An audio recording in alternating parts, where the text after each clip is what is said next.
Welcome to the Etsy podcast. I'm your host, Justin McRoberts, and I am once again my very own guest. After a lot of years of interviewing people in the attempt to help you navigate the waters you're living in, I'm spending this season, and maybe we'll see, maybe beyond this season, taking questions directly from you, usually over Instagram, and then digging into those questions and doing the best I can to help you navigate those waters. The question that really sank in for me this week actually has a lot to do with a question I dug into like a couple weeks ago. So I guess I'm hanging out on a theme, and I hope it's helpful for you as well.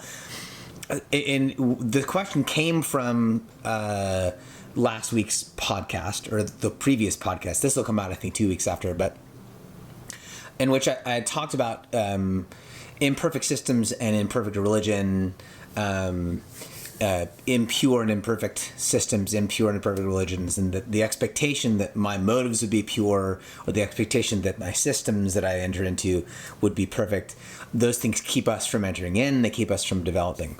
And this person wrote in and asked about how do we go about engaging with systems and cultures that are they said the word broken, like it's a broken system. If I know that the system I'm in is compromised, and I'm coming to a knowledge of that, how do I continue to engage in that system if I know it's broken and compromised? And so a few things popped in my mind and about that. The dilemma, one of which is, this is part of why I coach, is the specifics to how I engage in a broken system. The specifics have a lot to do. Right. It's hard to answer that question with regards to like the actual next steps, because what do I mean by broken that has to do with the particular system? So this is why I coach, is because I can do what I'm about to do at like 30 or 40,000 feet and talk about some postures, like emotional, spiritual postures. But the particulars of a system and the particulars of my strengths and weaknesses, those are things we have to work out individually. The predication of that, though, is a commitment that I have, and is a commitment that I need to have in relationship to those impure and imperfect systems,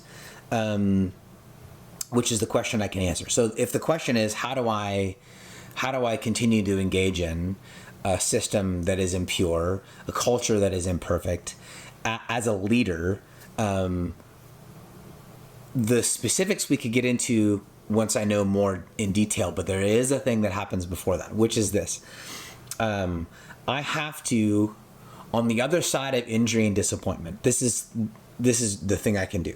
On the other side of injury and disappointment, when I've been hurt by a system, when I've been hurt by a culture, when I've been injured and disappointed, when I've actually entered into the low, we'll come back to that in a second, and then I get some altitude, and I've got some perspective, and I'm able to see the culture I'm in, or the system I'm in, with a critical view. In order to answer that question, like how do I continue to engage, I have to decide that I want to, and you might not. So there's a reality here in which, depending on who I am, depending on the system I'm in, depending on the culture I'm a part of, I might not want to enter back in and be a part of it. So I'm going to predicate. I would have to predicate, how do I do this with the question, like, do you want to? Do you want to still enter back in?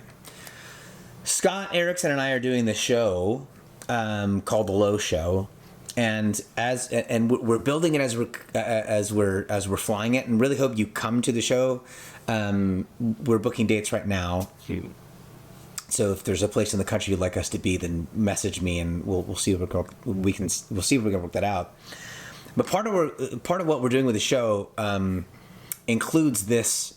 Includes a kind of answer to this question.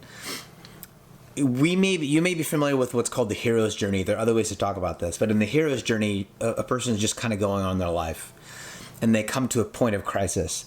That something about their system, something about the world is disappointing. So I know this is going to be super. This might be dumb to some of my listeners and viewers, but the Star Wars journey, Luke Skywalker is living his life. He's he's been orphaned because his dad, who's Darth Vader, I don't know if you know that part. Spoiler alert. Is off being Darth Vader, so he lives with his uncle. His point of crisis is that the Empire murders his adopted family. So his uncle and his aunt are killed by the Empire. This is the crisis he's in. So he's going along, he hits this crisis point, and he enters into a low. He enters into a low point. This is the point of disillusionment, the point of dissolving. This is what some people call the deconstruction moment.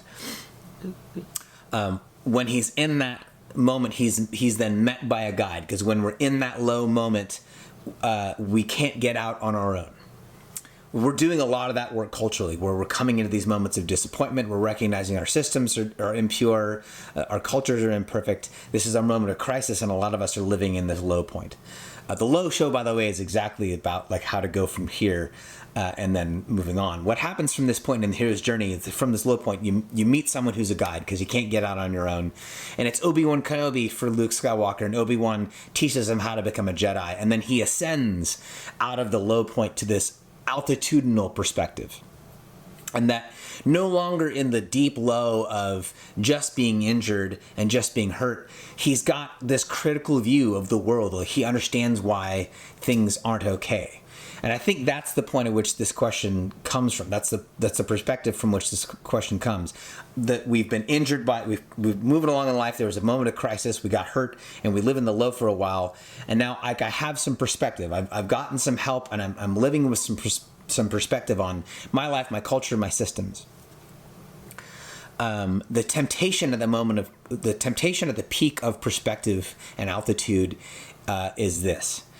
is I can live at that altitude and just live with a critical eye, and look at the cultures that I used to be part of, look at the cultures that you're a part of, and just decide I don't want anything to do with that. There's a lot of religion, by the way, that is exactly this. That just ascend, just get out, detach, and be just be away from it, because it's all trash and it's all compromise. There's a lot of religion that comes from that perspective. There's a lot of culture that comes from that perspective. And I think that is the temptation. The temptation is to stay at a place of critical distance. I was moving along my life, something happened, I got hurt, I lived in the low, now I'm out, and I don't want to enter back in. I think that's a cheap way out long term, is to live with a critical perspective, because I think from that poem, the moment of altitude, the invitation is to enter back into those systems, to enter back into those impure cultures, and to do so differently. That I've been changed. I've been changed by my moment of crisis. I've definitely been changed in my seasonal low, and I've been changed in my understanding and my perspective. And from this place of perspective, when I know that the world is compromised, and I know that every system I've ever been a part of and every culture I will ever align myself with is impure, I get the opportunity, and I am invited to re-enter those spaces, re-enter those places with this expectation. I'm going to get hurt again. I'm going to suffer again. I'm going to be disappointed again. I'm going to fail again. I'm going to be failed again. Coming in on the first part of the hero's journey, whether it's Luke Skywalker or it's Frodo Baggins or it's anyone in all these journeys, one of the disillusionments that we have to enter into and go through is a disillusionment with the idea or the narrative that somehow we will ever get to a place where things are going to be okay. We're disappointed by systems and people and cultures that we trusted and wanted to count on, and we enter in the low. We ascend, we recognize, we see with some perspective, this is why these systems are broken. Like, oh my gosh, everything's broken. And then when I enter back in with the expectation and the knowledge, I'm going to get hurt again, and it's going to be okay. I'm going to be fine, because being hurt and entering the low and being disappointed, this is all part of the long journey of life. It's actually part of what makes us whole. The first part of the hero's journey with the false self perspective is about peace. It's about like coming to conclusions. It's about answers. It's about like the sort of stasis of a thing, like getting to a place where we've arrived. It's about arrival points. On the other side of disillusionment and disappointment, and on the other side of the low and ascension is an expectation, a realization that we never arrive. We're on a constant journey, this constant cyclical journey, this constant like returning back to points of crisis, descending back into the low, getting more perspective, then re-entering back in with more resolve to go forward, knowing that at some point we're going to hit another moment of crisis and enter back into the low, and then ascend again to get perspective, and then enter right back in, and then and proceed forward where we will once again come to a moment of crisis and descend into the low, and then ascend and get some perspective. On the other side of disappointment, disillusionment, how do I enter back in? Part of it is I have to choose to, and I have to do so willingly, knowing that I don't have to. I can stay distant. You can. I can stay distant. I can stay detached and live isolated.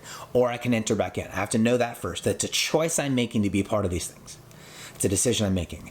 And as I make this decision, I'm also making the decision to commit myself to a process in which I will be hurt, I will be disappointed, I will disappoint other people, and I will hurt other people. How we play that out in detail is something we work through with therapists and spiritual directors and coaches. But at the root of it is the choice to enter back in, knowing that this is the world we live in, which is impure and imperfect. So, thank you for joining me on this episode of the At Sea Podcast. Short one this week. If you are at a point of crisis, or you are in the low, or you are living with some degree of perspective, and you're wondering how to enter back into the world in which you want to be living, feel free to reach out. In fact, please do. Look at the tour dates, go to inthelow.com and see where Scott and I are going to be over the next 6 or so months, maybe beyond that, we'll see. I think the Low Show might have some guide points for you. But if you want to have a really specific conversation about your specific crisis, your specific low, and the specific criticisms you're living with in relationship to the cultures and the systems that you used to be a part of and want to be a part of, I can probably help. So let's get into the nitty-gritty. All right. Until next time.